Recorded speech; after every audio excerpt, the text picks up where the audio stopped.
Hi guys, if you found this video, you have found your free audiobook or audio reading for the Newt Night discussion that we're going to have this week. I'm going to read through the questions and then read through the actual reading. If you want to follow along with your paper, that is recommended. But make sure that you are looking at these discussion questions so that, excuse me, when we have our discussion, you can, participate and get points. So, things to look for in the reading. Why did Mississippi leave the Union?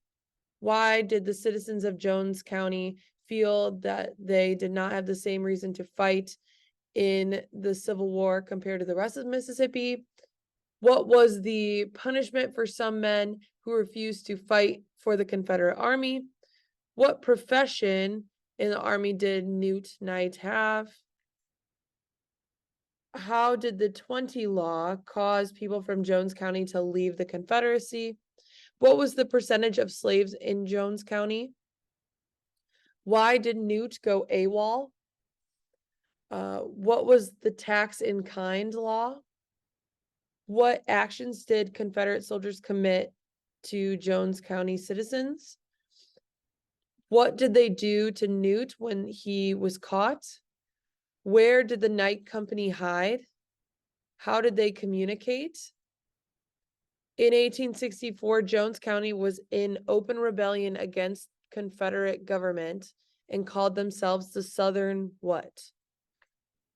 Lowry used several brutal tactics against Newt and his followers. Name some. What was Newt's job as commissioner? Black citizens running for office in Reconstruction were part of which political party? What racist organization grew in Mississippi during Reconstruction? How many years would it take for Black citizens to vote without the fear of direct violence? What did free Black men and women face during Reconstruction? Why was Newt's relationship with Rachel difficult? And describe the circumstances of Newt Knight's burial. Okay, so here we go.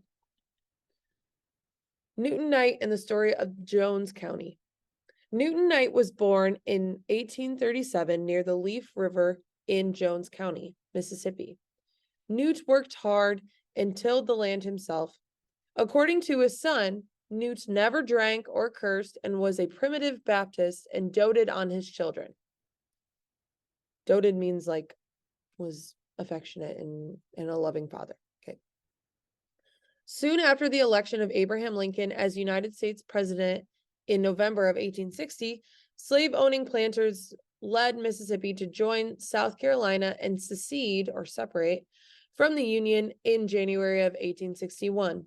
Other Southern states would follow suit. Mississippi's declaration of secession reflected on planters' interests in the first sentence. Quote, "Our position is thoroughly identified with the institution of slavery." However, the Yeoman farmers and cattle herders of Jones County had little use for a war over a state's right to maintain the institution of slavery. By 1860, slaves made up only 12% of the total population in Jones County, the smallest percentage of any county in the state. Opposition to the Civil War. In April of 1861, the American Civil War began. Many Mississippians, including Newt Knight, were opposed to the secession and war. They viewed the rebellious Confederate government as the invading body. Many are forced into the army, instant death being the penalty in case of refusal. Under these circumstances, Knight reluctantly enlisted in the Confederate Army in the early fall of 1861. Newt claimed that he only agreed to serve as an orderly or a nurse to care for the sick and wounded. Meanwhile, the Confederate Congress had passed the infamous 20 law, which allowed planters who owned 20 or more slaves to be exempt from fighting. Newt's friend and comrade, Private Jasper Collins, was furious. This law makes it a rich man's war and a poor man's fight. Collins threw down his weapon and left the Confederate Army for good. Not long after Collins left the army, Newt learned that back home the Confederate cavalry had seized his family's horses. In early November of 1862, Newt went AWOL, or absent without leave. Along the way, he had to avoid capture by the Confederate patrollers who searched the roads for deserters. Newt was shocked by the condition of the people on the home front. The farms were run down and the crops had failed for lack of labor. The women of Jones, Jasper, and Smith counties were struggling to feed their hungry children. Even worse, the Confederate authorities had imposed the hated tax in kind system, which tax collectors took what they wanted for use by the Confederate armies. They took meat from smokehouses, they took horses, hogs, chickens, and corn. They took cloth the women had saved to make clothes for the children. When Newt refused to go back into the Confederate army, he was arrested and taken prisoner. His friends later testified that the Confederate authorities tortured Newt and destroyed everything he owned, including his horses and mules, which left his family destitute. The Night Company. Newton Knight quickly organized a company of approximately 125 men from Jones, Jasper, Covington, and Smith counties to defend themselves against Confederates. To avoid capture, the Night men would disappear into swamp hideouts such as Devil's Den or Panther Creek. They communicated with each other by blowing signals into hollow cattle horns. The Night Company was aided by sympathetic local people, whites and blacks. In particular, a slave woman named Rachel helped supply Newt with food and information. By 1864, news of Newt Knight's exploits had reached the highest levels of the Confederate government. The United States flag had been raised over the courthouse in Ellisville. Captain William H. Hardy pleaded with Governor Charles Clark to act against the hundreds of men who had confederated in Jones County.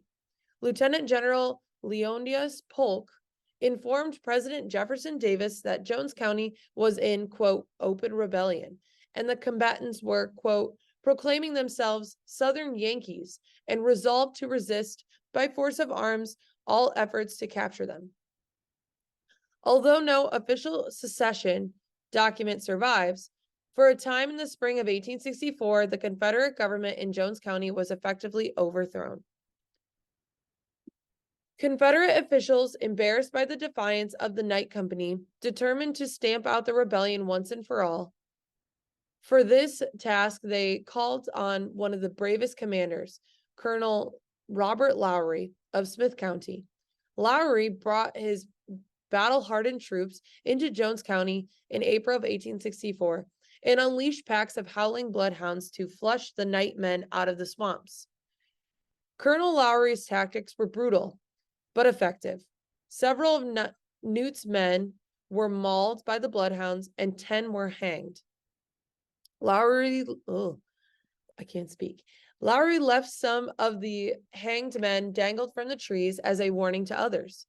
In the end, Lowry's raid put the Night Company on the run, and many deserters were returned to their Confederate units. They never caught Newt Knight, however, and soon after Lowry left the area, the Night Company reemerged from the swamps. The war ends and Reconstruction begins. By April of 1865, the Confederate rebellion had been crushed and the American Civil War was finally over. Mississippi was occupied by federal troops sent to maintain order and protect the civil rights of former slaves.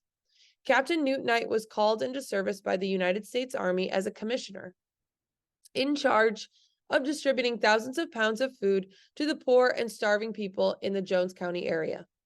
Newt was also sent to rescue several black children who were still being held in slavery in Smith County. From 1867 to 1876, Mississippi was under radical reconstruction to protect the civil rights of black citizens.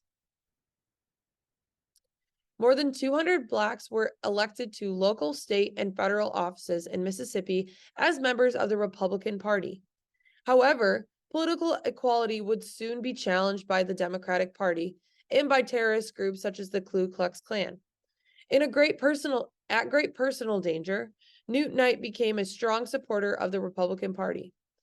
In 1872, he was appointed as a deputy U.S. Marshal for the Southern District to help maintain the fragile democracy. In statewide elections of 1875, however, violence and election fraud kept most Blacks and Republicans from voting. Democratic candidates committed to white rule were swept into office. White terrorists shot out the windows. Oh my gosh. White terrorists shot out the windows of the governor's mansion to intimidate Republican Governor Adelbert Ames. Ames eventually was forced to resign. He lamented that Blacks are, quote, to be returned to a condition of serfdom, an era of second slavery. Blacks could not vote freely in Mississippi again for nearly 100 years.